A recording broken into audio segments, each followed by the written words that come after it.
Good morning, ma'am. Good morning, classmates. So, at this point, we are going to discuss about the environmental factors in plants' growth. So, what is environment? When we say environment, it is everything that is around us. It is sum total of living things and non-living things on Earth, including the biotic factors or the living things such as plants, animals, microorganisms. Those are just an example of the living organisms or the biotic factors. So when we say non-living things or the abiotic factors, an example of this are the soil, the water, the sun. What else? Soil, water, sun. The wind. So those are just an example of abiotic factors. So when we say factor, so these are the things that contributes to or cause a particular outcome of something. So now we are going to discuss about the environmental factors in plants growth. So first we have water. So water is absolutely crucial for plants growth because it's like a lifeblood of a plant. And because it affects everything from how tall it grows or to how many flowers it produces. However, water is responsible for the nutrient transport as it acts as a courier of transporting the essential nutrients from the soil up to the plants.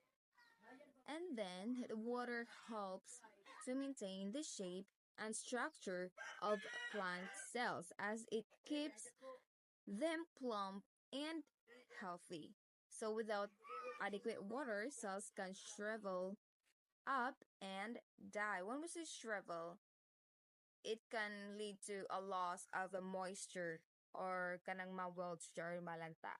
So that is why it is very important nga sa atong tanom is maka-receive sila ng water at least twice or thrice a week, depending on your plants.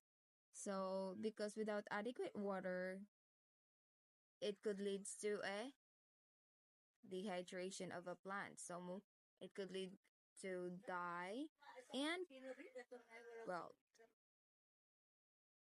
So, next is the sunlight. So, sunlight is the source that drives everything a plant does, from making food to growing taller and stronger. So, the sun is responsible for the photosynthesis, and plants use sunlight to convert carbon dioxide and water into sugar, and which is their food. And then sunlight plays a role in how a plant stretches towards the light and making its stem grow taller. And sunlight affects the stem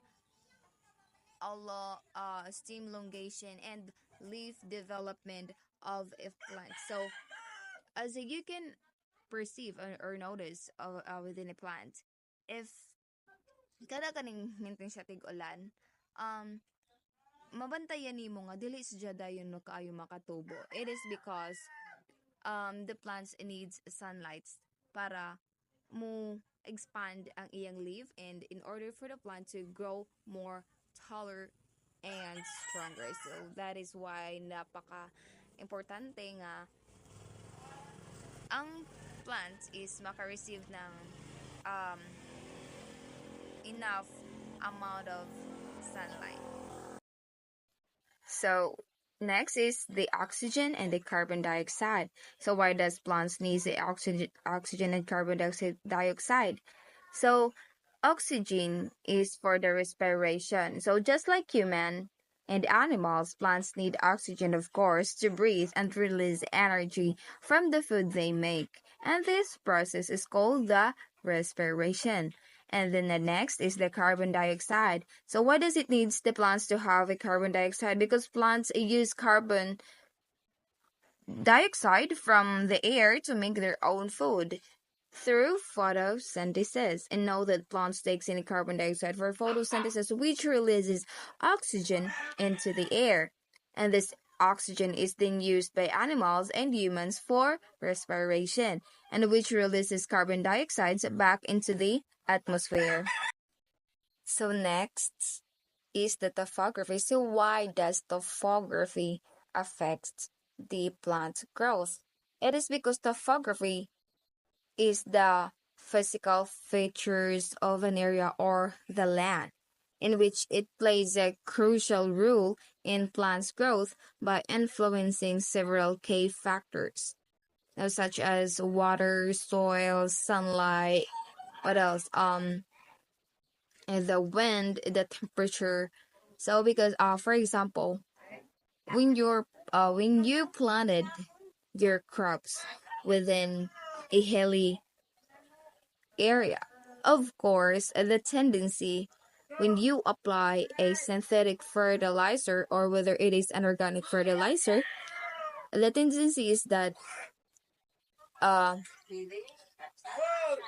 is that for example in any hilly imong area or ang surface sa imong of crops or field.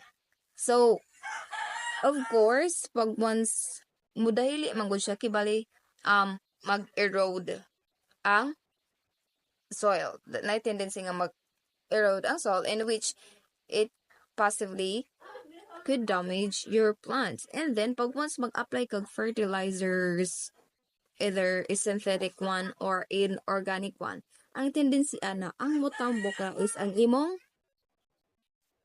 sagbot those unwanted grass around the plants. It is because pag apply nimo, of course dili dayon ton maabsorb tanan sa imo plants because adto dito sa ubos. So mao nang sa kasagaran bitaw nga ang sagbot ra ang motambok dili ang imo tan. So next is we have here the soil.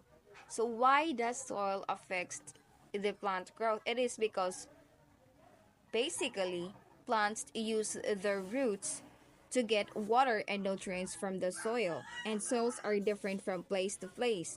And this can be a big factor in which plants growth is certain area.